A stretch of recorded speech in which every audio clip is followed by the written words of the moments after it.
ओंकारं बिन्दुसंयुक्तं नित्यं ध्यायन्ति योगिनः कामदं मोक्षदं चैव ओंकाराय नमो नमः। ओंकाराय नमो नमः। ओम नमो भगवते रुद्राय। स्वस्ति श्री गणेशाय नमः। श्री सरस्वत्यै नमः। श्री गुरुभ्यो नमः। राधा कृष्णाभ्यां नमः। गौरी शंकराय नमः। गजाननं भूतगणाधिसेवितं कपितजम्बूफलचारुभक्षणम् उमासुतं शोकविनाशकारकं नमामि विघ्नेश्वरपादपङ्कजं। गुरुर्ब्रह्मा गुरुर्विष्णु गुरुर्देवो महेश्वर। गुरुः साक्षात् परब्रह्म तस्मै श्री गुरवे नमः।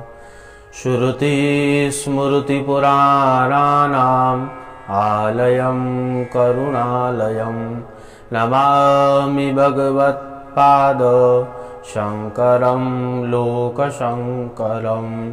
मृत्युंजयाय रुद्राय नीलकंठाय शंभवे अमृतेशाय सर्वाय महादेवाय ते नमः।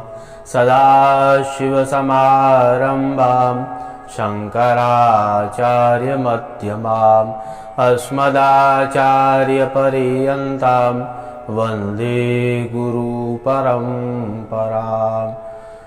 सच्चिदानन्दरूपाय विश्वोत्पत्त्यादिहेतवे तापत्रयविनाशाय श्रीकृष्णाय वयं नुमः।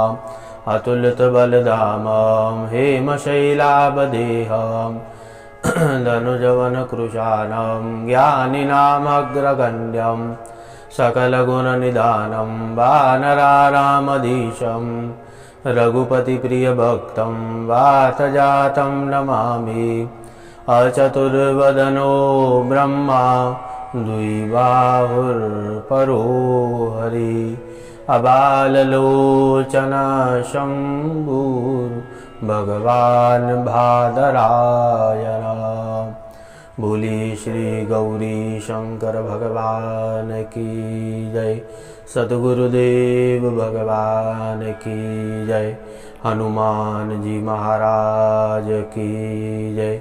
वेदव्यास भगवान की जय। नमः पार्वतीपतये हर हर महादेव।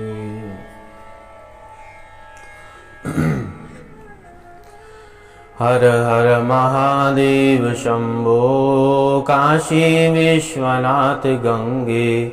हर हर महादेव शंभो काशी विश्वनाथ गंगे। काशी विश्वनाथ गंगे काशी विश्वनाथ गंगे। काशी विश्वनाथ गंगे काशी विश्वनाथ गंगे। हर हर महादेव शंभो काशी विश्वनाथ गंगे। हर हर महादेव शंभो काशी विश्वनाथ गंगे। काशी विश्वनाथ गंगे काशी विश्वनाथ गंगे। काशी विश्वनाथ गंगे काशी विश्वनाथ गंगे।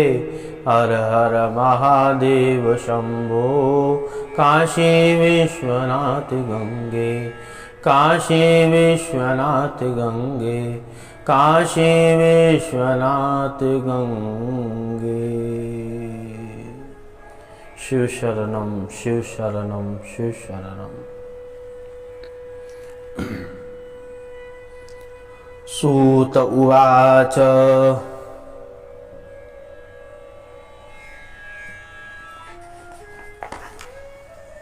ऋषय ऊचु सूत सूत महाभाग श्राविता हितभुता कथा महाकालाकिलिङ्गस्य निजभक्ति सुदक्षिणा ज्योतिर्लिङ्गचतुर्थं च कृपया वदवित्तमा ओंकार परमेशस्य सर्वपातकहारण।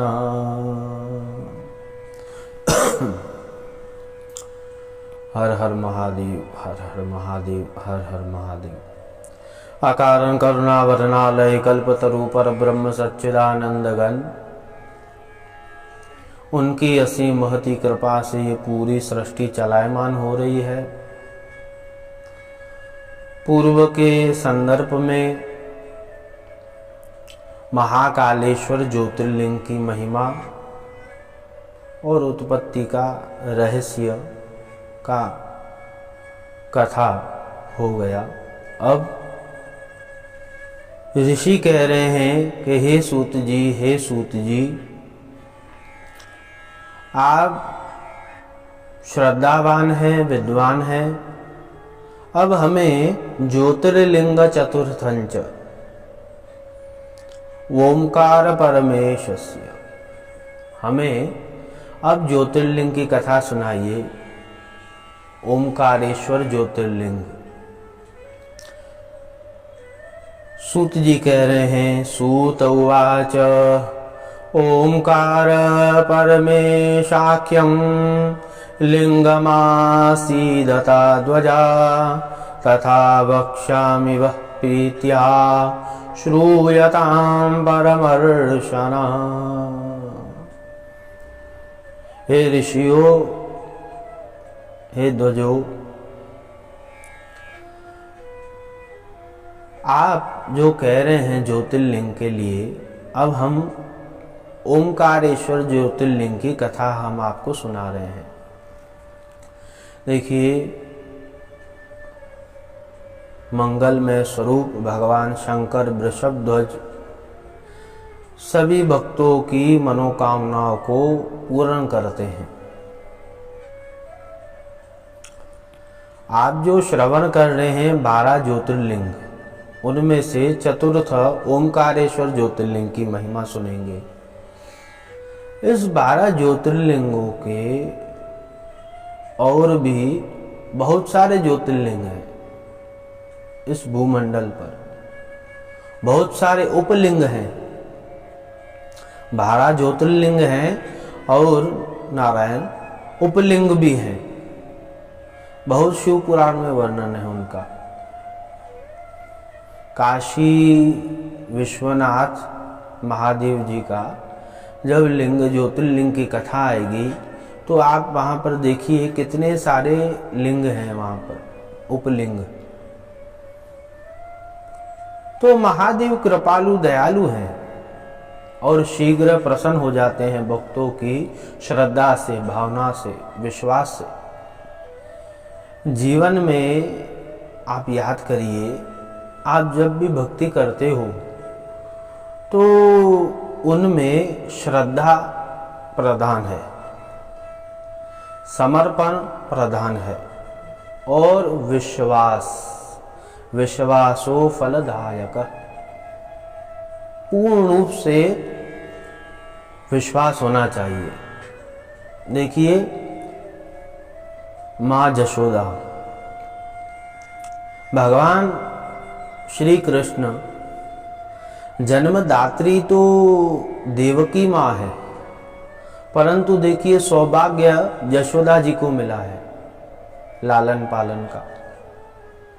और माँ यशोदा जब भी श्री कृष्ण जी की सेवा करती है, मनसा कर्मणा वाचा, मन से बाल गोपाल जी का चिंतन और मुख से उनका नाम और हाथ से दधि मंथन।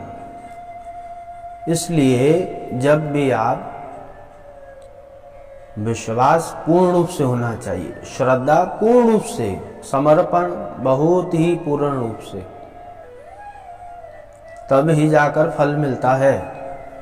आप श्रद्धा नहीं रखोगे तो वो बात ठीक नहीं है। सूत जी कह रहे हैं कि हे द्वजो, हे ऋषियों, आपकी जो जिज्ञासा है हम आपको सुना रहे हैं। एक समय में गोकर्ण क्षेत्र में नारद जी परब्रह्म सदाशिव महादेव जी की आराधना करते हैं। देखिए, जब भी आप आराधना करते हो, महादेव जी का पूजन करते हो, तो एक बात याद रखिए, देवो भूत्वा देवम यजेत, शिवो भूत्वा शिवम यजेत। शिव जी का आप जब पूजन करते हो तो शिव स्वरूप होके पूजन करिए। अब इसका तात्पर्य क्या है? शिव स्वरूप आप कैसे हो जाओगे? आप यूं ना कर समझे कि मैं पूजन कर रहा हूं, शिव जी ही शिव जी का पूजन कर रहे हैं। त्रिपुंड, रुद्राक्ष की माला और अभिमान से दूर होकर, समर्पण से समीप होकर कि हे शिव जी, हे महादेव जी, हे प्राणेश्वर, आप ही आप अपना पूजन कर रहे हो। देखिए, ऐसे क्यों ऋषियों ने कहा है? जब हम कर्तापन करेंगे तो हमारे में अभिमान आ जाएगा, हमने किया, मैंने किया है, मैं हूं। और ये अभिमान ही भगवान को पसंद नहीं है। इसलिए शिवो भूत्वा शिवम यजेत, देवो भूत्वा देवम यजेत। तो हे ऋषियों, आपने जो प्रश्न किया उसका उत्तर, तो नारद जी गोकर्ण क्षेत्र में तपस्या करते हैं, समर्पण से, श्रद्धा से, भाव से, भक्ति से। और वहां पर क्या होता है?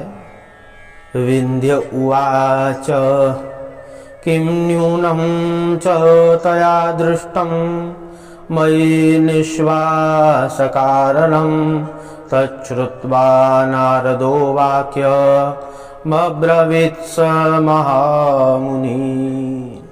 अब यहाँ पर देखिए, ये विंध्य पर्वत जो है, वहाँ पर नारद जी से कह रहा है कि ये बहुत ही रमणीय स्थान है और बहुत सारे अभिमान होकर बातें कर रहा है।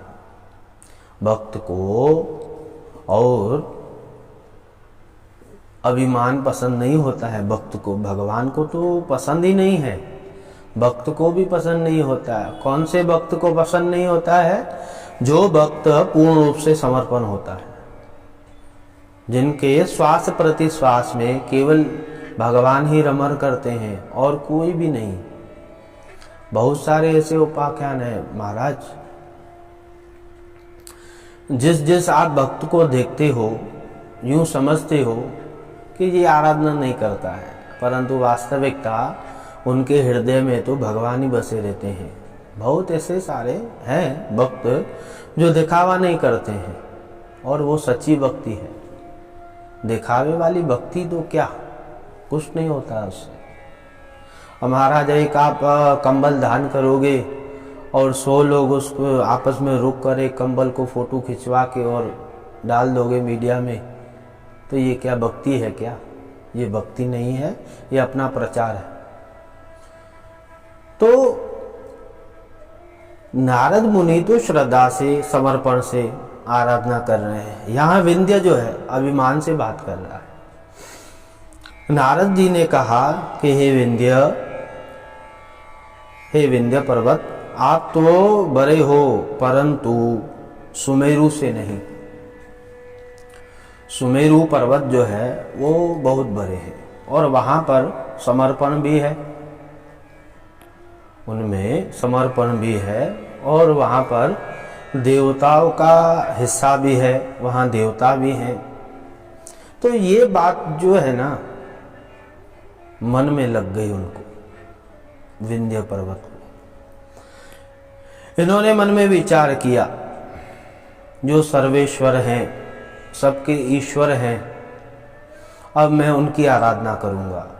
विश्वेश्वरं तथा शंभुमाराध्यं च तपस्याम् इति निश्चित्य मनसा शंकरं शरणं गता।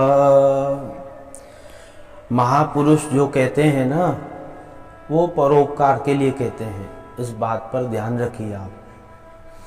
बहुत सारे शिष्य जो होते हैं विचार करते हैं कि हमारे गुरुजी ने आज ऐसे कह दिया, आज हमारे गुरुजी ने ऐसे कह दिया, ऐसे नहीं कहना चाहिए था। नहीं, आदि गुरु भगवान शंकराचार्य जी कह रहे हैं कि वेदांत गुरु वाक्येषु विश्वास। आप वेदांत में विश्वास रखिए। गुरु वाक्येषु, जो गुरु जी कह रहे हैं, जो वाक्य कह रहे हैं, विश्वास। शिष्य किसे कहते हैं? स आश्रिति इति शिष्य। जो गुरु के आश्रित है उसे शिष्य कहेंगे। तो यहाँ पर नारद जी ने जो कहा तो उनके हृदय में बात लग गई और उन्होंने मन में विचार किया, शंकरम शरणम गता। हम शंकर जी की शरण ग्रहण करेंगे, आराधना करेंगे। और उन्होंने कठोर तपस्या की 6 महीने तक। आराध्यम च तथा शंभु क्षणमासं स निरंतरम। पूर्व में भी हम बहुत बार कह चुके और बार बार सामने श्लोक भी आ रहा है। क्षणमासं च निरंतरम, 6 महीने। जो भी भक्त है, जो भी कामना है उनकी, 6 महीने निरंतर महादेव जी की आराधना करिए आप। फिर देखिए, इस चतुर्दश भुवनात्मक में कौन सी ऐसी वस्तु है जो आपको न मिल पाए। भूर्भुवस्व नहीं कह रहे हैं, भूलोक स्वर्गलोक और मृत्यु लोक नहीं यहाँ बोला जा रहा है। चतुर्दश, 7 लोक ऊपर और 7 लोक नीचे। बहुत महिमा है महादेव जी की भैया। समर्पण से भक्ति, तो पूर्ण श्रद्धा से 6 महीने निरंतर आराधना, निरंतर जप, निरंतर पूजन, निरंतर तपस्या। महादेव जी प्रसन्न हुए। प्रसन्नोस्मि, महादेव जी प्रसन्न होकर कहा, तो हे विंध्य, मैं प्रसन्न हूं, वरदान मांगो, क्या चाहिए। अब विंध्य देखिए क्या कह रहा है। विंध्य उवाच यदि प्रसन्नो देवेश बुद्धिं देहि यथप्सितं स्वकार्य साधिनीं शंभु त्वं सदा भक्तवत्सलः। हे शंभु, हे महादेव, हे भक्तवत्सल, स्वकार्य साधिनीं शंभु बुद्धिं देहि यथप्स। मुझे आप वो बुद्धि दीजिए जो मैं विचार करूं, जो मैं सोचूं। देखिए, भगवान से मांगना क्या चाहिए? भगवान से भक्ति मांगनी चाहिए। हे महादेव, हे शंभो, हे कृपालु, हे दयालु, हे भक्तवत्सल, आप हमें भक्ति प्रदान करिए। श्वास प्रति श्वास शिव भक्ति प्रदान करिए। और यहाँ पर ये कह रहे हैं कि हे महादेव, हे शंभु, हमें ऐसी बुद्धि दीजिए जो हम विचारणीय बुद्धि हो, जो हम सोचे वो हमारे शुभ कार्य में हो बुद्धि। महादेव जी ने मन में विचार किया कि ये वरदान तो मांग रहा है, परंतु ऐसी बुद्धि मांग रहा है कि सामने जो भक्त हैं और अन्य लोग हैं उनको कष्ट देने वाली बुद्धि मांग रहा है। महादेव जी ने कुछ समय विचार किया, परंतु अथवा महादेव जी ने कहा ठीक है, तपस्या की है, वरदान तो देना पड़ेगा। तो महादेव जी तो कृपालु है, दयालु हैं, उन्होंने तथास्तु कर दिया, वरदान दे दिया महादेव जी ने। आपकी जो इच्छा है, वरदानम भवे शंभु, वरदान दे दिया महादेव जी ने। ठीक है, कोई बात नहीं। और वहां पर सब देवी देवता आए। सूत जी कह रहे हैं, सूत उवाच तथापि दत्तवान शंभुस्तस्मै तदत्तम विंध्य पर्वतराज। उसी वहां पर सर्व देवी देवता आए और सब ने प्रार्थना की कि हे प्रभु, हे महादेव, हे कृपालु, हे दयालु, हे भक्तवत्सल, आप हमारी भी मनोकामना पूर्ण करिए। सब देवी देवता आए। महादेव जी ने कहा, बोलिए आपकी कौन सी मनोकामना है। तो सभी देवताओं ने कहा कि हे महादेव, आप तो कृपालु हैं, कुछ ऐसी व्यवस्था रखिए कि और जो भक्त हैं इस स्थान पर जब आएंगे उनकी भी मनोकामना पूर्ण हो। तो महादेव जी कह रहे हैं, ओंकार चैव लिंगम एकम तच्चोदजागतम प्रणव वै चैव ओंकार नाम सित्स सदा शिव पार्थिव चैव ज्ञातम तदाचित् परमेश्वर भक्ताभीष्टप्रदौ चोभो भुक्ति मुक्ति प्रदौ ध्वजा। अब यहाँ पर देखिए, ओमकारेश्वर और परमेश्वर दो लिंग नर्मदा जी के इस किनारे प्रणव स्वरूप में नारायण प्रणव के आकार में ओमकारेश्वर विराजमान हुए और नर्मदा जी के इस किनारे पर परमेश्वर, वहाँ दो लिंग है और बीच में नर्मदा मैया। नर्मदे हर, बोलिए नर्मदा मैया की जय। इस बगल पर परमेश्वर और वहाँ पर ओमकारेश्वर। अब यहाँ पर कैसे है महाराज, आप वहाँ भी दर्शन करेंगे, यहाँ भी दर्शन करेंगे। 12 ज्योतिर्लिंग है, 12 ज्योतिर्लिंगों में दोनों की गणना एक ही है, दो नहीं है। दो कर देंगे तो 13 हो जाएंगे, 13 का तो वर्णन ही नहीं है कहाँ पर, शिव पुराण में नहीं है तो कहाँ पर भी नहीं।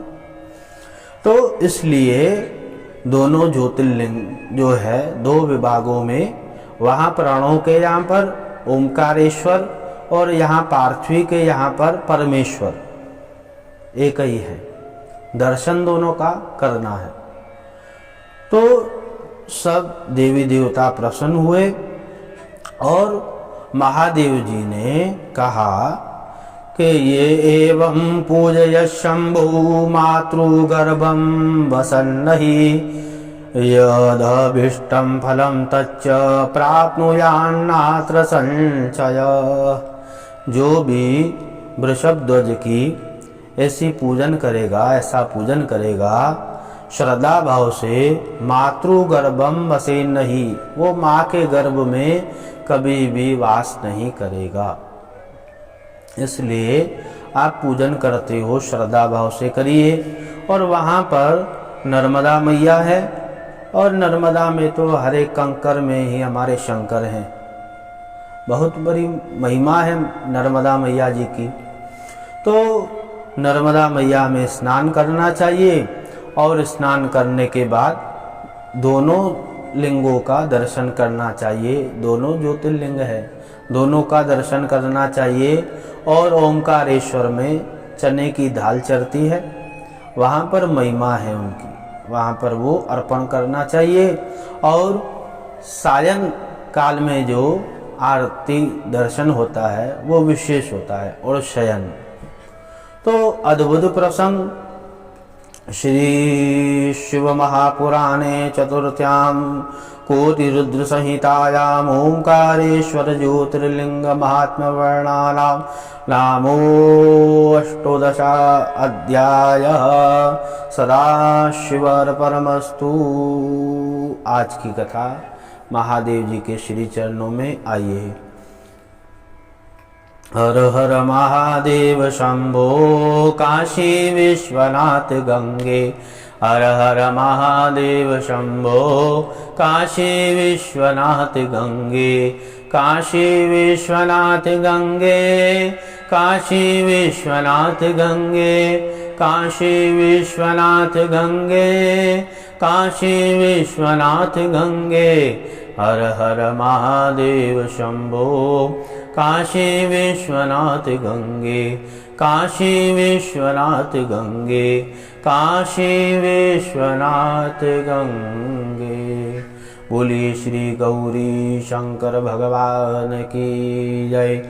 सद्गुरुदेव भगवान की जय। हनुमान जी महाराज की जय। वेद व्यास भगवान की जय। नमः पार्वती पतये। हर हर महादेव।